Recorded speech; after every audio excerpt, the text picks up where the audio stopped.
தமிழ்நாடு பார்த்துக் கொண்டிருக்கக்கூடிய பகுதி வியாசர்பாடி, கணேசபுரம், எஸ்எம் நகர் அந்த பகுதியை பார்த்துக் கொண்டிருக்கிறோம். அங்கு சாலைகளில் மழை வெள்ள நீர் தொடர்ந்து தேங்கி இருப்பதால் போக்குவரத்து பாதிக்கப்பட்டிருக்கிறது.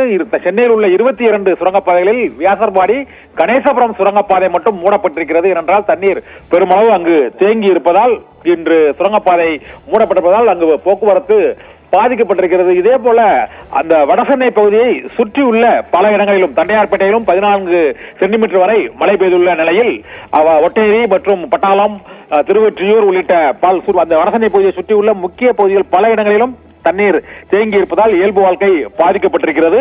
சென்னையை பொறுத்தவரை அங்கு 800-ல் 26 சென்டிமீட்டர் மழை பொழிவு பெய்திருப்பதால் வடசென்னை பகுதியில் பல இடங்களில் தண்ணீர் தேங்கி இருக்கிறது. இதே போல பாரிமுனை ஐசோஸ் பகுதியில் 25 சென்டிமீட்டர் முதல் 22 சென்டிமீட்டர் வரை மழை பெய்திருக்கிறது. மணலி, புதுநகர் மற்றும் பொன்னேரியில் 21 சென்டிமீட்டர் வரை மழை பொழிவு இருப்பதால் சாலைகளில் மழைநீர் தேங்கி இருக்கிறது. அதனை மோட்டார் பம்பு செட்டுகளின் மூலமாக தொடர்ந்து அகற்றும் முயற்சிகள் மேற்கொள்ளப்பட்டு வருகின்றன. இருந்த போதிலும் வடசென்னை பகுதியில் வியாசர்பாடி, தண்டையார்பேட்டை மற்றும் ராயபுரம், திருவொற்றியூர் உள்ளிட்ட பகுதிகளில் உள்ள முக்கிய சாலைகளிலும் பட்டாளம் மற்றும் ஒட்டேரி உள்ளிட்ட அந்த பகுதிகளிலும் தொடர்ந்து சாலைகளில் மழை வெள்ள நீர் சூழ்ந்திருப்பதால் மக்கள் போக்குவரத்து 2 சக்கர வாகனங்களையும் 4 சக்கர வாகனங்களையும் இயக்க முடியாத அளவுக்கு அவதிக்குள்ளாகி இருக்கிறார்கள். இப்போது நாம் 2வது படத்தில் பார்த்துக் கொண்டிருப்பதுதான் வியாசர்பாடி, கணேசபுரம் சுரங்கப்பாதை. அங்கு ரயில் மேலே சென்று கொண்டிருக்கக்கூடிய சூழ்நிலையில் இந்த சுரங்கப்பாதையில் தண்ணீர் தேங்கி இருப்பதால் போக்குவரத்து நிறுத்தப்பட்டிருக்கிறது. தேங்கிய தண்ணீரை மோட்டார் பம்பு செட்டுகள் மூலமாக அகற்றினாலும் அடுத்தடுத்து தொடர்ந்து மழை பொழிந்து கொண்டே இருப்பதால் ஒரு 15-20 நிமிடங்களுக்கு ஒரு முறை 10 நிமிடங்கள் அந்த ஸ்பெல் இருப்பதால் தொடர்ச்சியாக அந்த பகுதியில் தண்ணீர் தேங்கி இருக்கிறது. இதனால் அந்த பகுதியை விட்டு கடந்து வருவதற்கு இப்போது அங்கு வாகனங்கள் சிரமப்படக்கூடிய காட்சியும் பொதுமக்கள் அந்த பகுதியை விட்டு அகல முடியாமல் தவிக்கக்கூடிய அந்த காட்சியை தான் இப்போது பார்த்துக் கொண்டிருக்கிறோம்.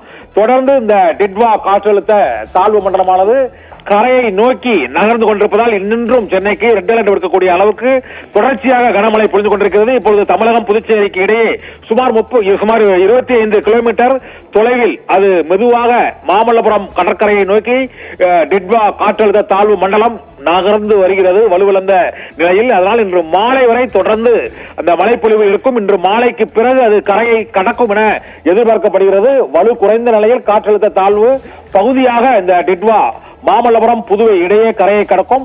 40 கிலோமீட்டர் தொலைவில், சென்னையிலிருந்து 40 கிலோமீட்டர் தொலைவில் தமிழகம், புதுவை கடலோரத்திற்கு அருகே அது கிட்டத்தட்ட 25 கிலோமீட்டர் தொலைவில் இப்போது இருக்கிறது.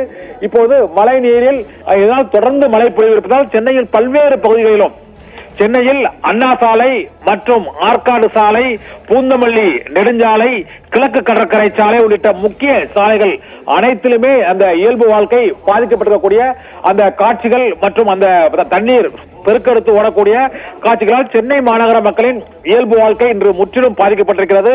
நேற்று காலையிலிருந்து இப்போது வரை தொடர்ந்து மழைப்பொழிவு சென்னை, திருவள்ளூர், காஞ்சிபுரம், செங்கல்பட்டு மாவட்டங்களில் தொடர்ச்சியாக மழைப்பொழிவு பெய்து கொண்டே இருக்கிறது. சென்னைக்கு அருகே ஒரு 40 கிலோமீட்டர் தொலைவில் ஒரே இடத்தில் அகலாமல் டிட்வா இருப்பதால் இந்த மழைப்பொழிவு இருக்கிறது என்றும், இதனால் சென்னையில் முக்கிய சாலைகள் மற்றும் பல்வேறு இடங்களில் தண்ணீர் தேங்கி இருப்பதால் மக்களின் இயல்பு வாழ்க்கை பாதிக்கப்பட்டிருக்கிறது. உடனடியாக அவர்கள் இருக்கும் பகுதியை விட்டு வெளியே வர இயலாத ஒரு சூழ்நிலையும், அலுவலகங்களுக்கு செல்வோர் அலுவலகங்களுக்கு செல்ல முடியாத சூழ்நிலையிலும், அலுவலகங்களில் இருந்து வீடுகளுக்கு செல்வோர் அங்கு அந்த பகுதிகளுக்கு திரும்ப முடியாத சூழ்நிலையிலும் முக்கிய பகுதிகளான பாரிமுனை, ஐசோஸ் ஆகிய பகுதிகளிலேயே 26 சென்டிமீட்டரிலிருந்து 22 சென்டிமீட்டர் வரை கனமழை பொழிவு பெய்திருப்பதால் சென்னையில் பல்வேறு பகுதிகளிலும் மழை வெள்ள நீர் சூழ்ந்திருக்கிறது. தியாகராய நகர் மற்றும் பிரசைவாக்கம், பாரிமுனை ஆகிய பகுதிகளிலும் முக்கிய வர்த்தக வீதிகளில் தண்ணீர் தேங்கி இருக்கிறது. தொடர்ந்து மழை பெய்ததால் அந்த பகுதியில் வர்த்தகர்கள் மற்றும் பொதுமக்களின் இயல்பு வாழ்க்கை பாதிக்கப்பட்டிருக்கிறது. சர்மிளா.